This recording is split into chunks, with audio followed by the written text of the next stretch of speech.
everyone. This is a different kind of video. I don't think I've ever made a video of just me talking to my camera, but I've been thinking about doing this one for a while. I actually filmed it over the summer, but some of the footage got deleted, unfortunately. I really hope this is helpful. Basically, I was thinking there's not an awful lot of resources on YouTube for Gyaru in the same way that there maybe are for other fashions. And I wanted to try and change that, so I'm trying this.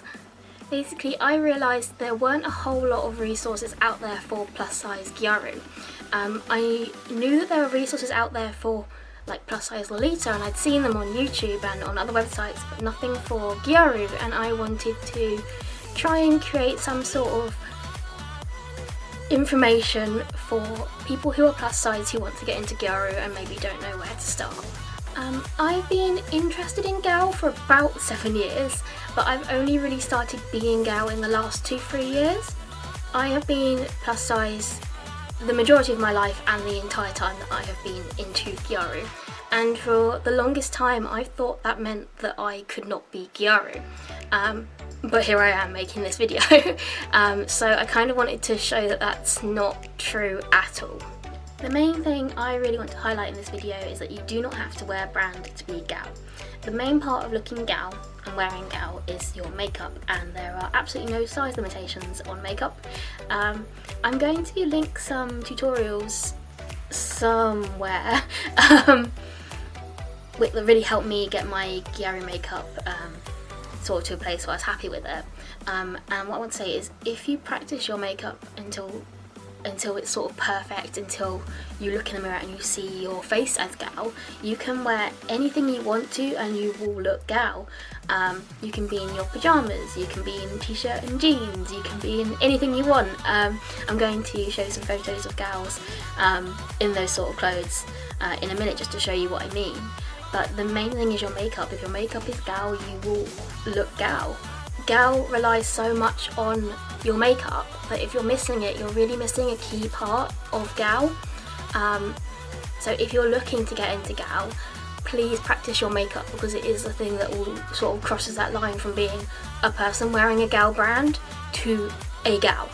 And that's why you can be plus size and be Gal, because you can do your makeup.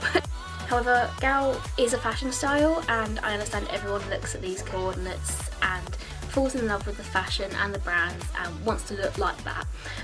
For me, that was La Parfait. I really wanted to wear La Parfait, but I was never going to be able to wear it. It was never going to happen. And the way I decided to get around that was I decided to DIY my own dresses.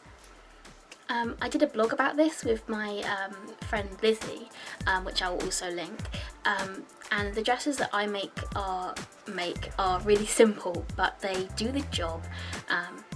They normally cost me about £20, and what I do is I will go and buy a dress from somewhere like Boohoo or Primark and then customise it. Then I realised one day I was looking at this Mars skirt, and all it was a bodycon skirt with some pink lace on the bottom. And I looked at it and I was debating over it for hours, because I wanted brand and I wanted this skirt. I didn't even really want the skirt, I just wanted brand. And the seller had written stretchy in the item listing, and I was sitting there debating, stretchy, does that mean it will fit me? Can I wear this, or will I not? I can't really afford it, but I sort of can afford it, but if I buy it and it doesn't fit me, and I was like debating over this for ages. And then I remember I took a step back and looked at it, and I was like, I can buy a basic black bodycon skirt in any shop in the world and sew a bit of lace on it, and it will be exactly the same, and I can definitely afford that, and it will definitely fit me. This is the sort of thing that I really recommend for every style. It can be done with any different substyle that you want. I have done it for Hime, Agio and Tsuyome, but there's nothing stopping you from doing it from any substyle really. This is coming from someone who cannot sew. Like, I cannot sew. My textiles teacher at school told me I needed to stay as far away from a sewing machine as possible for the rest of my life, and she was right. Like, no, like, I don't disagree with her. She was 100% correct. But I just sew a bit of lace on a dress and it looks Hime Gyaru, unless I post this and suddenly everyone's going to be like, fake get out, please don't do that. Alternatively, there are some Gyaru brands that are a bit more forgiving, like this shirt is Goals Infinity. I also have a Glaville hoodie that fits me, and I know that Lizzie has some pieces that are quite plus size friendly.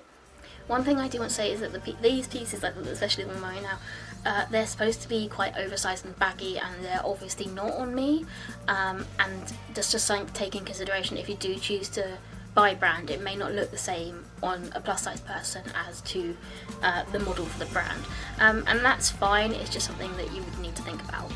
It's really tempting to buy brand that sort of technically fits you but isn't really comfortable, and I really advise against doing that. If you're not comfortable wearing it, it will show, and everyone deserves to wear clothing that they feel happy and comfortable in. So just keep that in mind when you are shopping. Alternatively, you can always tailor things. My friend Rachel has suggested to me before changing the elastic in elasticated skirts, and I've had friends who have had dye belts customised and extended, which is another option. There are so many things you can do. If you're a seamstress, you can always change the size of clothes. You can take them to a tailor. It really depends on what you have access to and what you're comfortable doing, but there are ways to do anything really. I feel like the gal community has this reputation for not being friendly to plus size people, and I just want to categorically say that that is not true. It is completely false. I have never had anything but love and warmth from the gal community. I feel so welcome and accepted, and I'm so angry at myself that I held myself back for so many years thinking I cannot be gal, I can't do this, everyone's gonna hate me, and none of that turned out to be true. So this is me telling you now that if you're thinking those sort of things, it's not true and it's not going to happen. There are always going to be people who think that plus size people should not try and be fashionable, and I will fight all of them. But those people do not hang out in the gal community.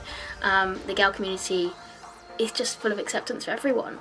If you are plus size and you want to try out gal, if you have any questions, you can always contact me. I will always message you back. I would love to be sort of a guide for anyone who is worried about anything like that, but you really don't need to be. I would love to see anyone who's interested in gal in either Sakeno Gyaru style or in the Gaijin Gyaru tag on Instagram or on Twitter or anywhere.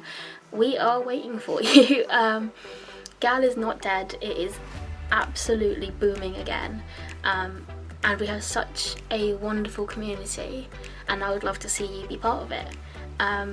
Anyway, I hope this video has been helpful or useful or entertaining or a laugh, I don't know. But thank you so much for watching. I really appreciate everyone who watches my videos, who subscribes, who leaves a comment, any of that jazz. It really means so much to me. I'm hoping to create more videos in 2020. I'm hoping to do a bit more content. But yeah, anyone who's here watching this, you mean so much to me, and thank you so much. I hope you have a wonderful 2020, and I hope I see more of you. Thank you for watching. Bye bye.